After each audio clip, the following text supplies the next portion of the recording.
Dear brothers and sisters, now is the time to open your eyes. In a stunning move that has civil libertarians stuttering with disbelief, the U.S. Senate has just passed a bill that effectively ends the Bill of Rights in America.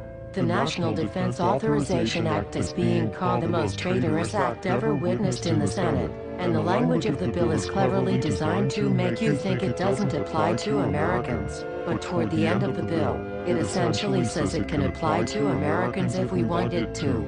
Bill summary and status. 112th Congress, 2011 to 2012, S. 1867. Latest title, National Defense Authorization Act 4.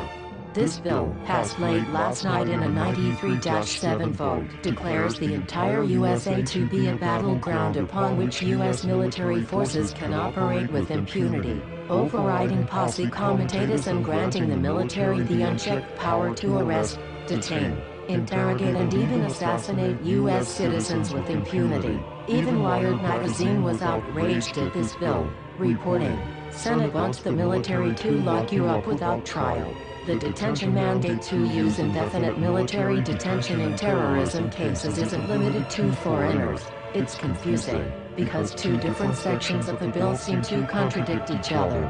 But in the judgment of the University of Texas Robert Chesney, a nonpartisan authority on military detention, U.S. citizens are included in the grant of detention authority. The passage of this law is nothing less than an outright declaration of war against the American people by the military-connected power league. If this is signed into law, it will shred the remaining tenets of the Bill of Rights and unleash upon America a total military dictatorship, complete with secret arrests, secret prisons, unlawful interrogations, indefinite detainment without ever being charged with a crime, the torture of Americans and even the legitimate assassination of U.S. citizens right here on American soil. If you have not yet woken up to the reality of the police state we've been warning you about, I hope you realize we are fast running out of time.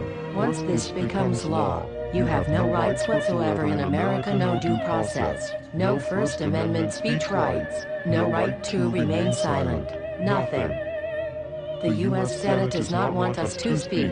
I suspect even now orders are being shouted into telephones and men with guns will soon be on their way. Why? Because while the truncheon may be used in lieu of conversation, words will always retain their power.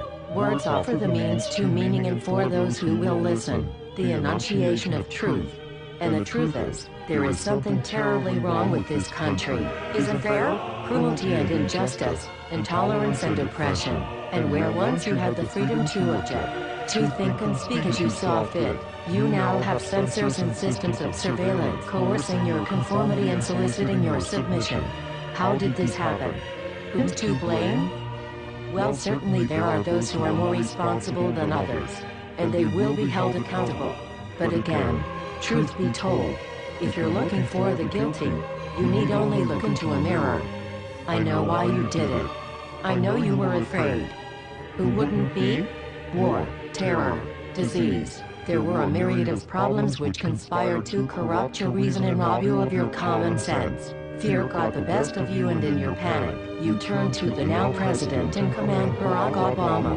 He promised you order. He promised you peace. And all he demanded in return was your silent, obedient consent.